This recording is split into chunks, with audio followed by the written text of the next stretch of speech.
Bonjour, je suis Hélène Baribeau, nutritionniste, auteure du livre Manger mieux pour être au top. Aujourd'hui, ma capsule web porte sur les conseils nutritionnels pour garder son cerveau alerte. Le premier conseil, et non le moindre, manger à tous les jours 3 repas équilibrés. Qu'est-ce que c'est un repas équilibré? Bien, ça comprend d'abord des produits céréaliers à grains entiers, comme le riz brun, du pain multigrain, du quinoa, des pâtes de grains entiers. Ça comprend aussi des protéines, c'est très important, afin de maintenir son taux de sucre sanguin stable. Les sources de protéines sont nombreuses, la volaille, le poisson, les légumineuses, les œufs, les viandes maigres. Les produits laitiers aussi en contiennent. Et c'est important que nos repas comprennent 50% de fruits et ou de légumes. Donc, une bonne proportion de légumes dans nos assiettes. Mon deuxième conseil, puisque le cerveau est composé à 60% de gras, c'est important de consommer beaucoup de bons gras pour avoir de bonnes performances intellectuelles. Les gras qui sont positifs pour le cerveau, ce sont les acides gras oméga 9 et les acides gras oméga 3.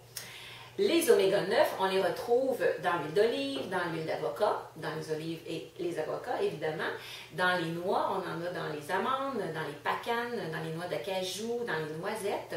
Et les acides gras oméga 3, il y a 2 classes. Il y a ceux qui sont de source marine, qu'on retrouve dans le saumon, la truite, le maquereau, le thon, les sardines. Et il y a les oméga 3 de source végétale qu'on retrouve dans les graines de chanvre, les graines de chia et les graines de lin. Alors, ajoutez ici et là ces sources de bons gras dans votre alimentation pour avoir un cerveau bien huilé. Mon troisième conseil, si vos performances intellectuelles diminuent depuis un bout de temps, ce serait peut-être important de demander à votre médecin de faire analyser votre sang pour vérifier si vous avez un taux adéquat d'acide folique, de vitamine B12 et de vitamine D, parce que de légères carences en ces nutriments sont associées à une diminution des performances intellectuelles. Mon quatrième conseil, diminuez votre apport en sucre concentré, en dessert, en pâtisserie. Pourquoi?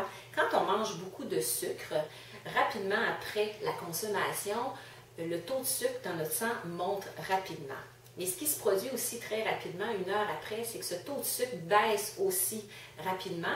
Et puisque le cerveau se nourrit principalement de glucose, donc de sucre, une baisse du taux de sucre, ça provoque des symptômes d'irritabilité, ça peut donner des maux de tête, on est moins concentré. Alors c'est important de ne pas en consommer trop et d'en manger finalement à l'intérieur d'un repas équilibré en petite quantité. Mon 5e conseil, augmentez l'apport en antioxydants dans votre alimentation. Les sources principales d'antioxydants, ce sont les fruits et les légumes. Parmi les fruits, les petits fruits sont les sources les plus concentrées. Les canneberges, les bleuets en contiennent beaucoup, mais aussi les fraises et les framboises. Et parmi les légumes, on pointe surtout les légumes verts comme étant un peu plus protecteurs au niveau des fonctions cérébrales.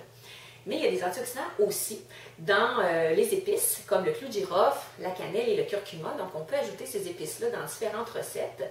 Et on a aussi beaucoup d'antioxydants dans le cacao, dans le thé et même dans le café. On dit qu'une consommation de thé et de café, là, environ 2 par jour, est associée à un moins grand déclin cognitif plus tard dans la vie. Alors, j'espère que ces conseils vous ont été utiles et je vous invite à me suivre dans ma prochaine capsule web qui portera sur comment améliorer cette gestion par l'alimentation.